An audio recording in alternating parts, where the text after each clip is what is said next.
Good morning, good afternoon, good evening, Mr. Reinhard. This is once again, we are coming back and talking about some of the important projects or some of the skills, the social work, social projects we have been doing, or you have been doing in the field of project management. It is my privilege to welcome you once again. And you once were the president of IPMA, and you have contributed a lot. And with your contribution, a lot of people have achieved a lot of successes in projects. You help to establish standard ISO standards and few other things.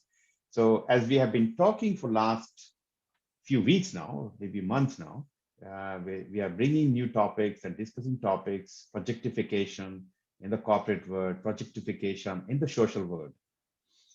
So welcome, Reinhard. How are you going today? Thank you. Wonderful. It's a bit cooling down here in Europe, but we are heading towards summer, and we enjoy that the numbers of COVID are going down, and we have a bit more freedom, but still we all together need to be careful for this disease. This pandemic is not over yet. It is not over yet, and many countries, this is start reviving again in the form of Delta variant or whatever you call it. Especially, Australia was kind of free from this for a long time, but suddenly, and it can be one person, if you fall through the cracks, can bring the country to the knees. So, and if you see that Australia is kind of in this lockdown mode in almost every part of Australia, Sydney, Melbourne, and any part. So, because I'm connected with Australia as an Australian citizen and lived there for many years, so I have keen interest there. So it is not over yet. Yes, we are seeing some kind of relaxation. I hope this is a kind of end for this pandemic going on for last almost 2 years, 1.5 years at least. Yeah, we should be seeing this ending, and we come back with the normal life. And actually, these kind of things also bring some new project or new ideas, like a social project. So, the vaccine and distribution of the vaccine is a kind of a social, just building the vaccine is, you cannot say that it's a social project, but now the distribution, making sure the masses, the whole country, or everybody in the country is getting vaccinated. So that's a social project, and bringing the skills of a project manager and implementing these kind of project. I think that's where we can talk today. Yes, and I think nowadays in these kind of challenging times, we can prove that we can add value to the society by bringing our competences to the communities. And very frankly, if we speak about the very technical competences, I think that's a bit difficult for me in social environment. Because talking about project work breakdown structures or plans or risk management, many people in those communities do not understand what that word means and what the practical implications are. But when we talk about stakeholder management, communication, and stakeholder engagement especially, I think that's most critical, especially in community projects and social projects. So let me bring just one example. In Cape Town, for example, I was very much connected. I'm still connected to the Cape Town municipality, and they suffered from a drought, I think 3 years ago. So they literally were running out of water. And that's a big crisis for a city like Cape Town. And you can imagine all the housing areas with the poor people and communities without water. That's a matter of life or death. So there was in the Cape Town municipality a PMO established to deal with that kind of crisis. And what they actually did, a communication campaign, first to make the people aware, hey, we have a problem, and also showing how this problem will develop and what does that mean for everybody. So that maybe the white people cannot water their green and their gardens because literally other people are not able to have fresh water for drinking and so on. but also that everybody in the town needs to reduce water consumption. And they did that by a campaign, a communication campaign, because they did posters and in the radio broadcasting certain messages. And that was very powerful in implementing some water saving measures through that PMO. Mm-hmm. So stakeholder engagement, communication, all this is, I think, the key for projects in that kind of societal environment. Yeah, definitely. Yeah, so communication, stakeholder engagement, so working with the local government bodies and federal government bodies to establish that whole project, and having some, any project we should have some kind of scoping. Yes, we're talking about this problem. We need to define the problem. This is the problem in the Cape Town with water. This is the impact of the not having the water or having the water. Who are involved? Identify the stakeholders, and you define the boundaries. And that's just like any project. So I don't see the social project are much more different than these corporate projects, which yeah. I see a few differences. You said scoping. Yes, I think that's of utmost importance in our projects in the, let's say, economic world. But with a normal scope, or let's say a rational objective, you will not reach people that are in a totally different social class or in different circumstances. So we rather speak of a powerful vision, a purposeful mission, where the people understand, oh yeah, I get it. That's something really important. It's also important to me. So what means stakeholder engagement here is especially what is driving those people? What are their cultural values? How do you get their motivation, their drivers, and a grip on that, and then translate that into the language of our project management, in then objectives and so on and so forth.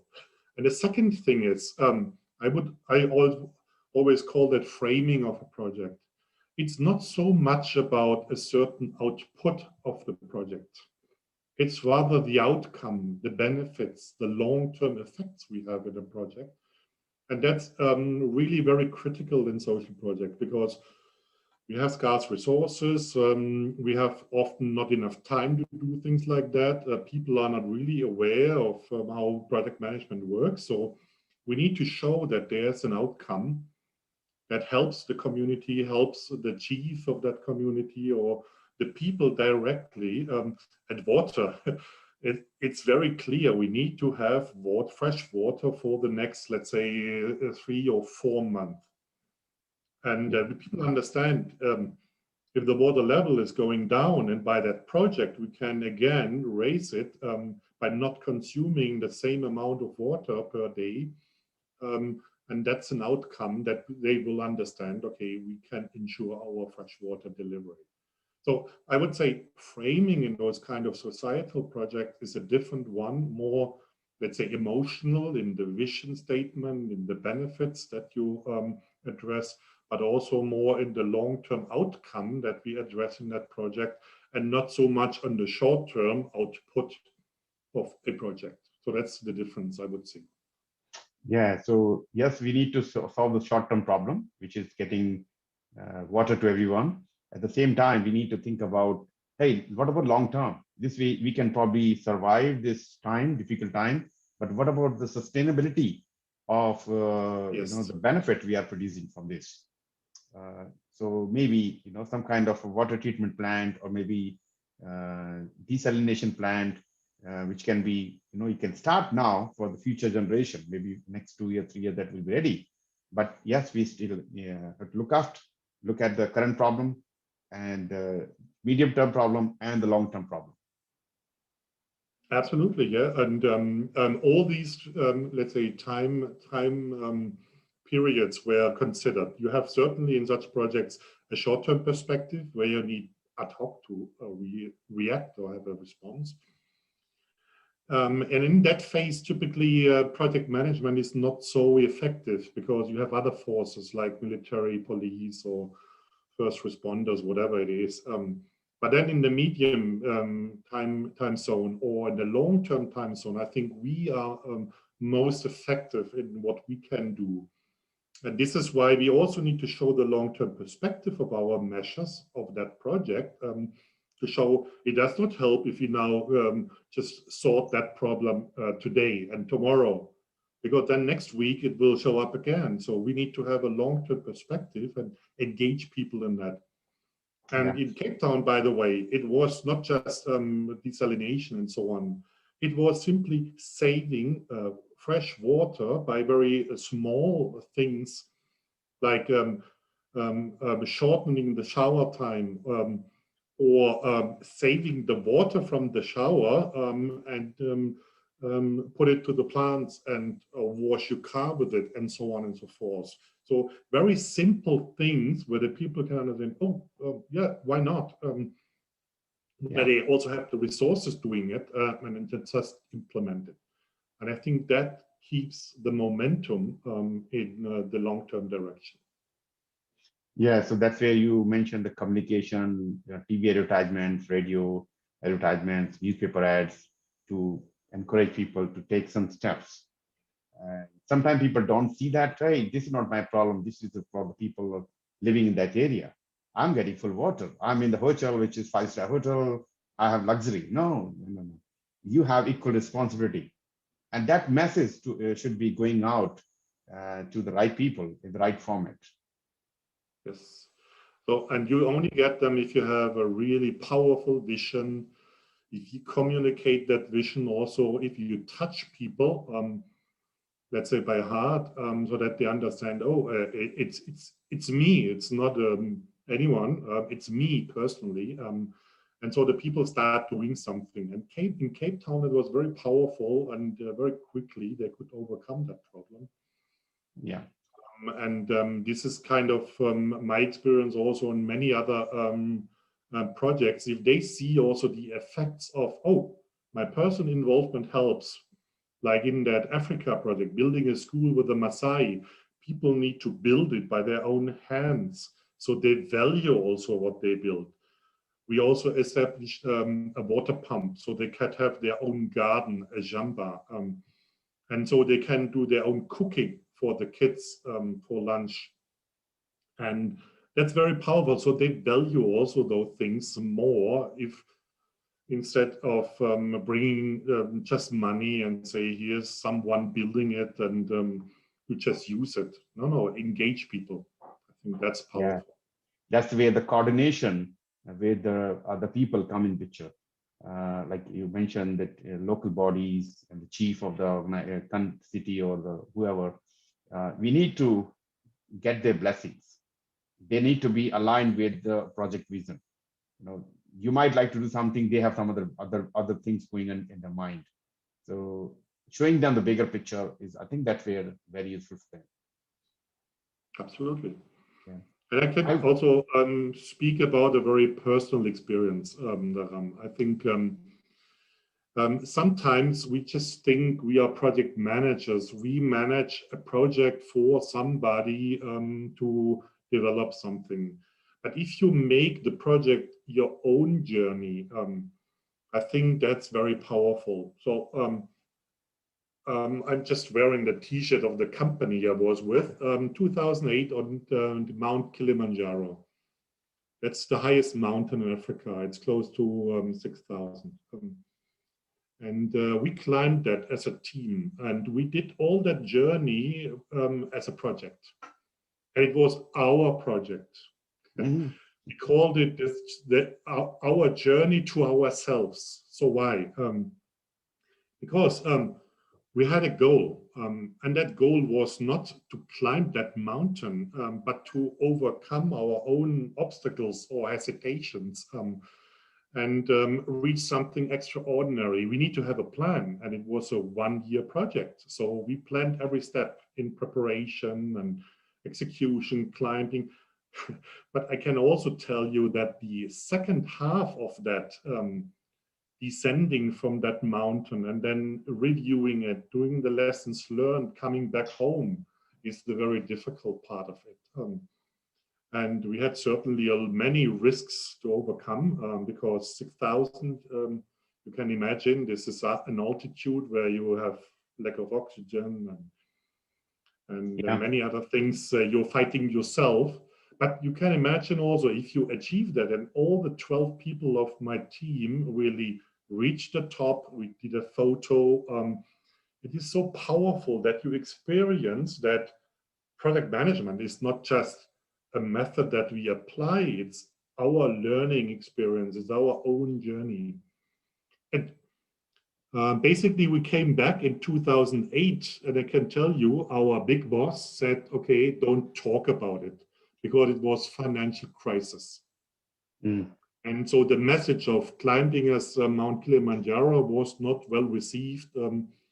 You now can imagine that you have a team which climbed at Mount Kilimanjaro and is very proud of it and wants to tell the stories, but are not allowed to.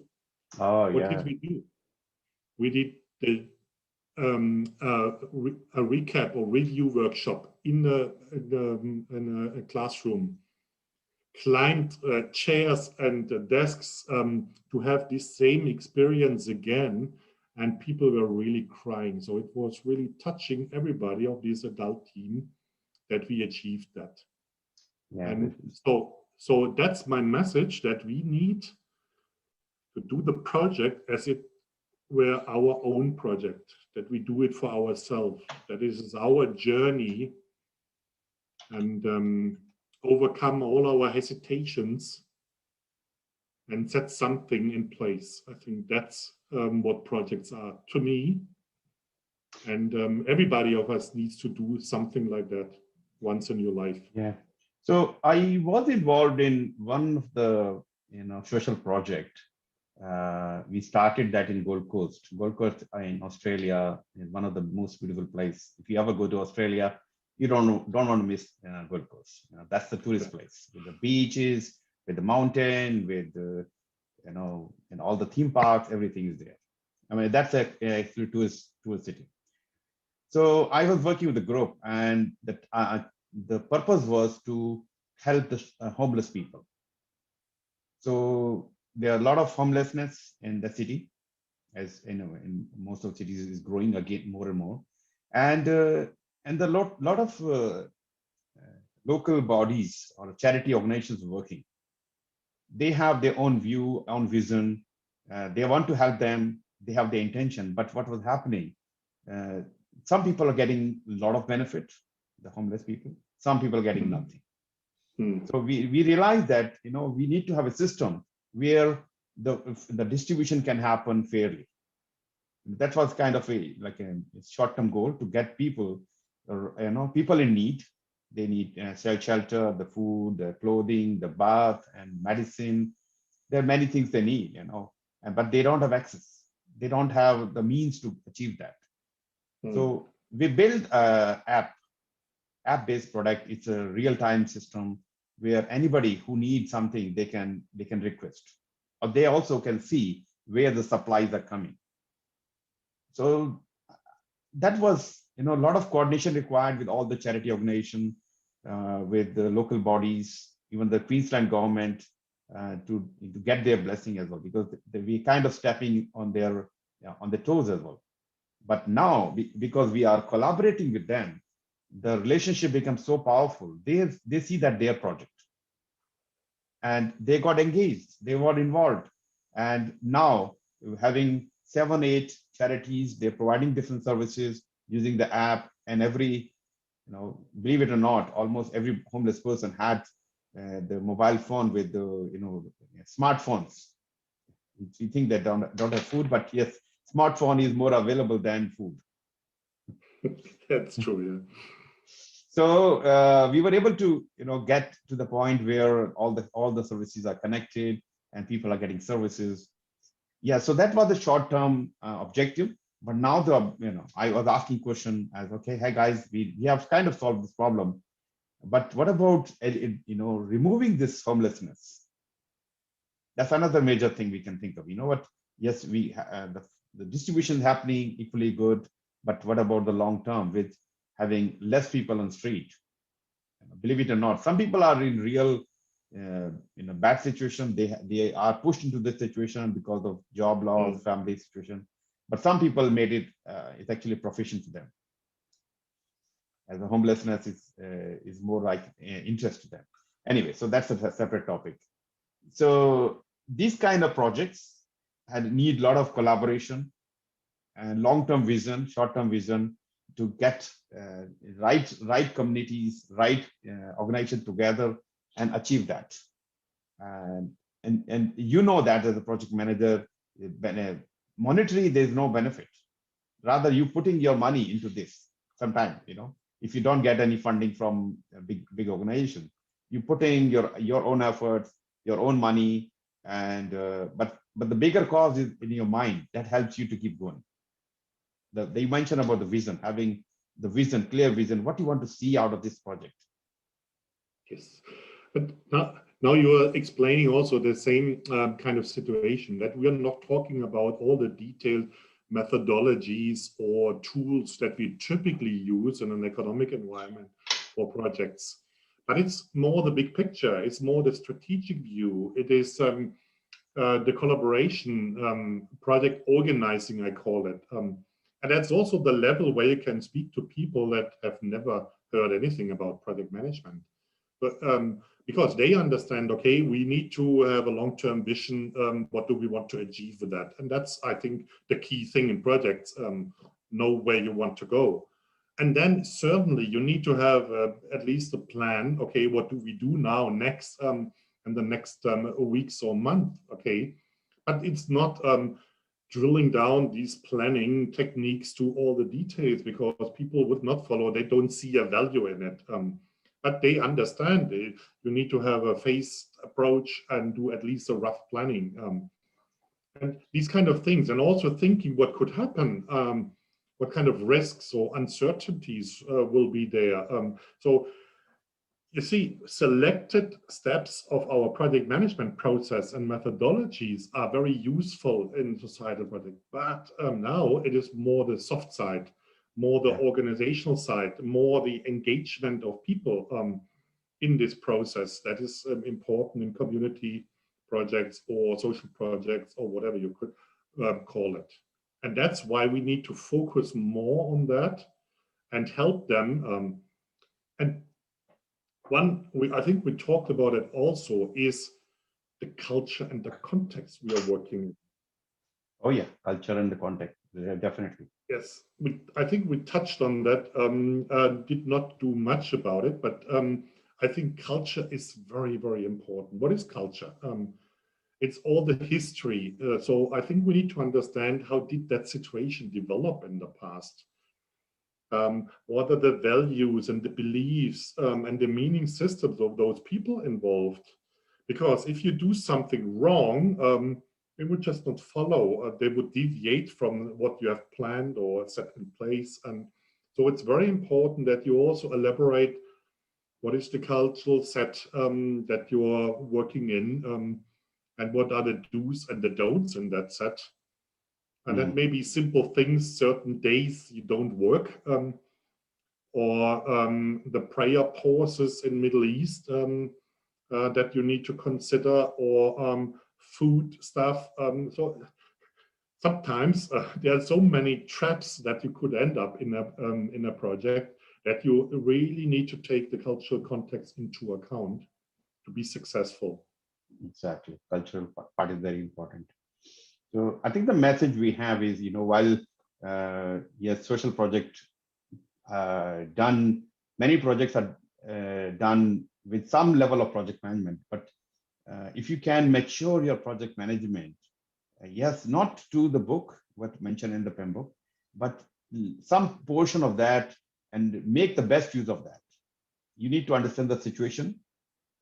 Let's say if you're in the firefighting mode, like say you are this tsunami effect, there's a tsunami is there, and you have to deal with the situation. You cannot go with the book, but yes, some portion can be utilized.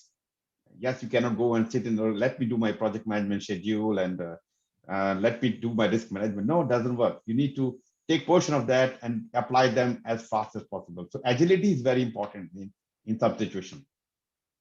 Absolutely.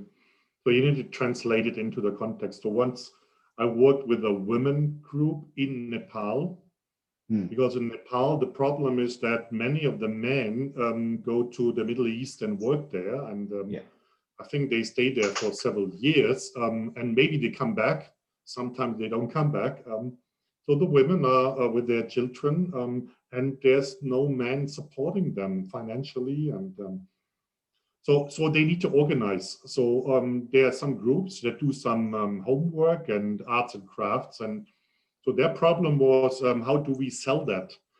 So we help them to organize so that they have a web page where they can have an online shop, and then to have in Kathmandu, certain places where they have a kind of market stand where they can sell their stuff, so that every time there is one person who is able to sell all the other stuff, so that they and that needs to be organized. And again, what is our perspective? What is our vision? What is our goals and objectives? How do we organize that? So we need a plan to establish that web shop. How do we have this booth? Who's there? We need to have a schedule for that. All these things are organized through using project management, but not according to the book. So that the women in that context, many of them illiterate, can really understand what do you want from them. And then again, you see the smiling eyes. If it works, if they sell their stuff and they can feed their family independent from the man being away and maybe not sending any money back home. Yeah, that's right. So, the most important thing in social project is connecting with the cause. You need to connect with that, whatever you're talking about, Nepalese women going through this, and you need to kind of, you have to feel the one of the skills we talk about, emotional intelligence. Very, very important here, because you need to connect with them, what they're going through, and what this project, outcome of this project help them to achieve, some spare money, whatever they can earn from by selling something, can help them to survive and educate the kids. So the empathy or emotional intelligence or passionate, you have to be passionate about whatever you're doing. Because if you're not passionate, you're going to give up sooner or later, because there are so many roadblocks, hurdles going to come, which you have never thought about, which, hang on, I don't think I have passion or energy for doing this kind of thing. This is too much. I'd rather go back, do my own, whatever work I'm doing, look after my family. So the connection and a passion, being passionate is very important in such projects. Yeah, and in that group of women in Nepal, see, the culture means the men are responsible to take care for the family. So women are not supposed to work or support or bring the money to the home. No, but they are suffering from that kind of value or culture. So it was very difficult to convince them and engage them in the project to say, yeah, but the problem is men are not here. So they are not feeding you and your kids especially. So you need to stand up and do something about it. So to overcome that also cultural barriers and say, okay, now we do it. And that's also sometimes fighting against a cultural heritage or value and make the people move in a certain direction so that they innovate and do something. And it was so powerful that more and more women joined that group because they saw, oh, it works, it helps. And there are some that did that. They are now better off than I am in my situation. So it created a movement. Nepalese women entrepreneurs, and that's very nice to see. So that there's a social movement starting through projects, through a trigger or an initiative that you help to organize to make it effective. Efficiency is not important in this kind of projects. In industry, efficiency is important, but in those projects, it's more about effectiveness. Right? Yeah, effectiveness, definitely. And at the end of the day, when you mentioned that the smile, their self-confidence going up, and they're feeling proud of themselves, their family, their community, all these things are very important. Uh, Whether you earn anything, of course you earn a lot of respect, a lot of love, and their, their support, their happiness. When you see that, you already earn a lot. You cannot buy this kind of feeling from anywhere else. That I can tell you. And you learn quite a lot out of those projects for your other projects, for your, let's say, economic project or business projects. Because many things happen in the economy where you say, oh, that's so bad, and huge obstacles and so on. And sometimes I really laugh because I say, hey, come on, I've seen so many projects in other countries where this is just a joke that you're complaining. Just do something about it. If there's no material, just see what's around and make something out of it. Improvisation. And that's also something very important to me in this kind of project. Improvise, be creative, try to find solutions outside of the box. And there's always a solution. So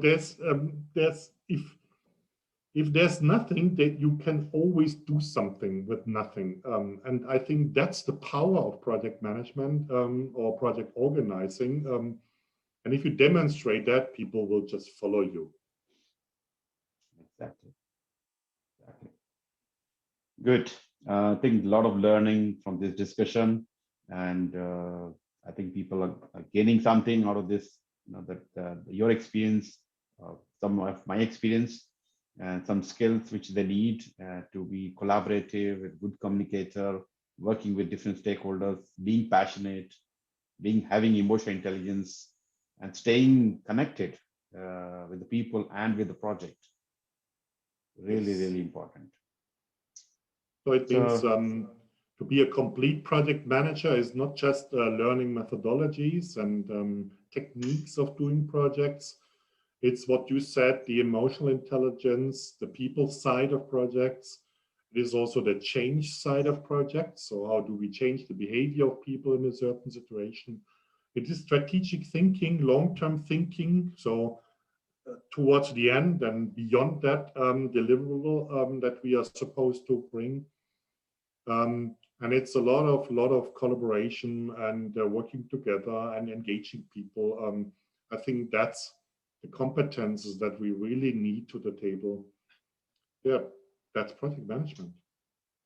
Good. And I think that's where PMI also recognized that in the new PMBOK, the new exam, they are also talking a lot of their focus has shifted from just process to process and people and business, because people management or working with people is really, really important. I just called it the complete project manager. The complete project manager, you're only if you have a balance between those kind of competences. And in IPMA, we have the I of competences. It says you need practices, sure, these methodologies and tools and techniques. You need the people side. I think that's key. And that's now PMI also bringing to the exams. But you also need the contextual competences, embedding it into the organizational environment. And that's also something in the societal or social project. You need to have the strategic long-term vision of what we are doing and contextual. You're working in a certain culture, and we address that in our talks. So it's all the three competence areas that we need to cover to be complete as a project manager. Fantastic. Great talking with you, Reinhard. It's as usual, we're having good time. We're talking, we just pick a topic, and I think I'm enjoying it. I hope to see you again in the future programs. And yeah, so any last message before we close today's session? I think you get a bit inspired of projects is my life, and I think your life, Dharam. And we hope that we can have a lot of followers in that life of a project manager. It's a journey. So all the best on your journey. happy projects, as we say here in Europe. Yeah. And see you the next time, maybe in a project. Right. Thank you and see you again. Take care. Bye. Thank you.